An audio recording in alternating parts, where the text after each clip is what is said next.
Un millonario decide seguir a su empleada doméstica y descubre una historia desgarradora.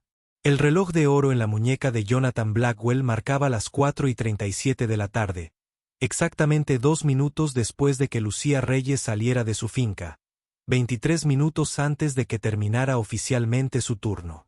No era la primera vez que la veía salir temprano, pero hoy era diferente. Hoy decidió seguirla. Algo en la urgencia de sus movimientos, en la forma en que había mirado a su alrededor antes de apresurarse por el largo camino de entrada, había despertado tanto su sospecha como su curiosidad. Jonathan cogió las llaves del coche y la cartera, optando por su discreto Audi en lugar del Bentley. A sus 42 años, había convertido su empresa de software de la nada en una empresa multimillonaria, pero su nueva fortuna no lo había preparado para las complejidades de gestionar al personal doméstico. Lucía llevaba 11 meses trabajando para él, desde que compró la extensa mansión Tudor en el condado de Westchester. Era eficiente, meticulosa y, hasta hacía poco, puntual.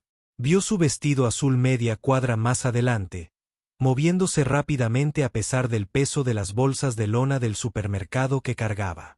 Su largo cabello oscuro se mecía con cada paso decidido.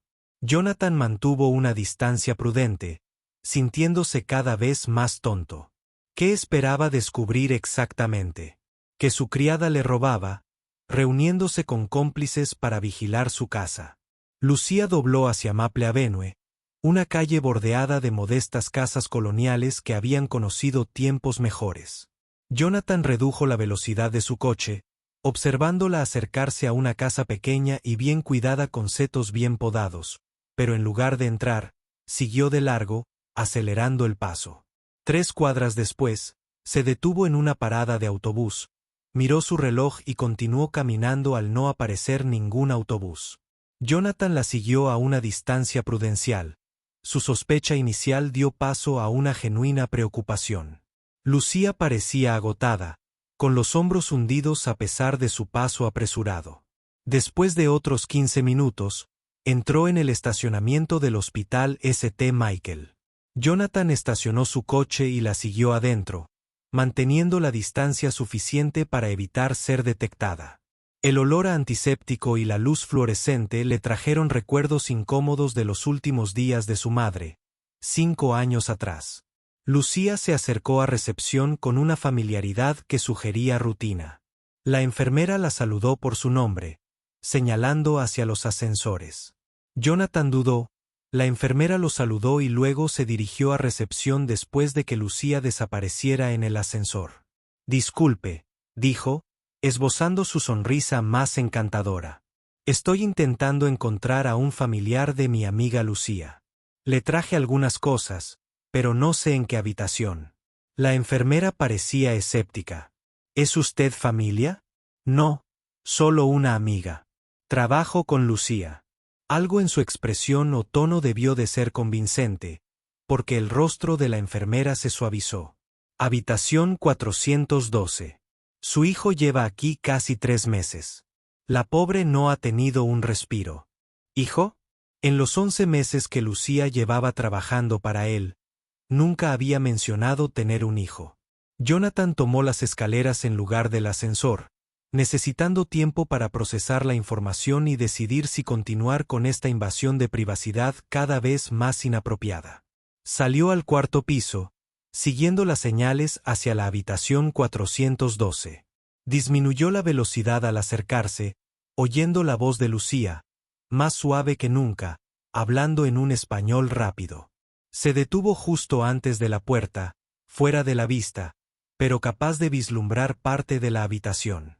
Lucía estaba sentada junto a una cama de hospital donde yacía un niño, de unos 8 o 9 años, conectado a varias máquinas. Su pequeño cuerpo parecía absorbido por la bata de hospital, su rostro demacrado, pero inconfundiblemente una versión más joven del de Lucía. Lucía estaba sentada junto a una cama de hospital, y él estaba en la cama de hospital, y él estaba en la cama de hospital. Lucía estaba sentada junto a una cama de hospital, y él estaba en la cama de hospital, y él estaba en la cama de hospital. Lucía estaba sentada junto a una cama de hospital, y él estaba en la cama de hospital, y él estaba en la cama de hospital. Lucía estaba sentada junto a una cama de hospital, y él estaba en la cama de hospital, y él estaba en la cama de hospital. Lucía estaba sentada junto a una cama de hospital, y él estaba en la cama de hospital, y él estaba en la cama de hospital. Abernathy, el de al lado, te preparó más de esas galletas que te gustan. El médico dijo que tus cifras estaban mejor esta mañana. Eso está bien, ¿verdad? El chico no respondió. Con un sobresalto, Jonathan se dio cuenta de que no estaba consciente. El pitido constante de las máquinas respondió a la esperanzada pregunta de Lucía. Jonathan se retiró. En silencio, una oleada de vergüenza lo invadió. Había seguido a su criada como un jefe paranoico, solo para descubrir que corría a la cabecera de su hijo en coma. Caminó rápidamente de regreso a su auto, con la mente llena de preguntas. ¿Por qué Lucía nunca había mencionado a su hijo? ¿Cómo manejaba las facturas del hospital con lo que él le pagaba? Y lo más preocupante, ¿por qué nunca se había molestado en averiguar nada sobre su vida? A la mañana siguiente, Jonathan llamó a su asistente. Necesito todo lo que pueda encontrar sobre atención pediátrica en el Hospital St. Michael. Específicamente, pacientes de larga estancia en el cuarto piso. Y contácteme, doctor. Winter está al teléfono. Sigue en la junta del hospital, ¿verdad? 3 horas y múltiples llamadas después, Jonathan obtuvo respuestas que solo generaron más preguntas. El niño, Miguel Reyes, de 9 años, había sido ingresado tras un accidente de atropello y fuga hacía casi 3 meses. El conductor nunca fue encontrado. Miguel había sufrido una lesión cerebral traumática y permanecía en estado vegetativo persistente, aunque los médicos no habían perdido la esperanza de una recuperación. Pero lo que impactó a Jonathan, lo más difícil fue la información financiera. Saint Michael's era un hospital privado, y aunque contaba con algunos programas benéficos, la atención a largo plazo para pacientes sin seguro no estaba. Entre ellos, la atención de Miguel costaría miles de dólares al día. Lucía no podía costearlo con su salario. Cuando Lucía llegó al trabajo esa tarde, Jonathan notó detalles que antes había pasado por alto. Las ojeras, disimuladas con maquillaje. El ligero temblor en sus manos al colgar el abrigo. La forma en que se movía con deliberada eficiencia, ahorrando energía. Lucía la llamó desde su oficina en casa. ¿Podría hablar con usted un momento? Apareció en la puerta con las manos juntas. Sí, señor Blackwell. ¿Cuánto tiempo lleva trabajando para mí? 11 meses el próximo martes, señor. Jonathan asintió, buscando las palabras adecuadas. Me di cuenta hace poco de que no sé casi nada de usted. ¿Tiene familia en la zona? La expresión de Lucía permaneció neutral, pero su postura se tensó ligeramente. Mis padres están en México. Tengo un hijo. ¿Cuántos años tiene? Preguntó Jonathan, manteniendo un tono informal. 9, respondió ella tras una breve vacilación. ¿Va a una escuela cercana? Una pausa más larga. No está en la escuela ahora mismo. Jonathan pudo ver su lucha interna, la necesidad de privacidad en conflicto con el instinto de no mentir. Lucía, dijo con suavidad, se lo de Miguel. El color desapareció de su rostro. ¿Cómo? Jonathan dudó, y luego optó por la honestidad. Te seguí ayer. Vi que salías temprano hace poco, y yo estaba preocupado. Me seguiste. La voz de Lucía era apenas un susurro, su expresión una mezcla de sorpresa y humillación. No estoy orgullosa de ello, admitió Jonathan. Pero ahora que lo sé, quiero ayudar. Lucía alzó ligeramente la barbilla. El orgullo venció al miedo. No necesito caridad, señor Blackwell. He sobrevivido estos 3 meses y seguiré sobreviviendo. ¿Cómo? Preguntó Jonathan sin rodeos.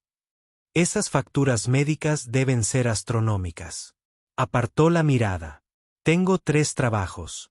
Aquí, turnos de noche en un restaurante los fines de semana, y limpio oficinas temprano por la mañana antes de venir. Duermo en el hospital casi todas las noches. Jonathan hizo un cálculo mental rápido. Son casi 20 horas al día. ¿Cuándo descansas? Descanso cuando estoy con Miguel, dijo simplemente. Los médicos dicen que podría oírme. Así que le leo. Hablo con él. Puedo dormir un poco entonces, y las facturas. La compostura de Lucía finalmente se quebró. Voy a vender nuestra casa. No es mucho, pero debería cubrir otro mes de cuidados. Después de eso, se detuvo, incapaz de continuar. ¿Qué pasa después de eso? Jonathan insistió. Lo trasladarán a un centro estatal, susurró.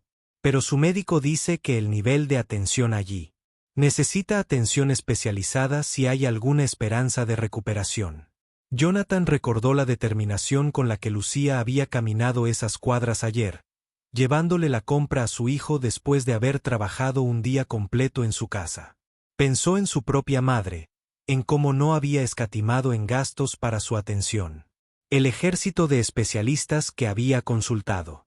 Lucía, dijo, con la decisión ya tomada. Me gustaría escuchar toda la historia de Miguel. ¿Me la cuentas? ¿Yo? Se sentaron en la cocina de Jonathan, territorio neutral. No era su oficina, donde él tenía el poder, ni la sala donde ella solía limpiar. Las manos de Lucía rodeaban una taza de té que no había tocado.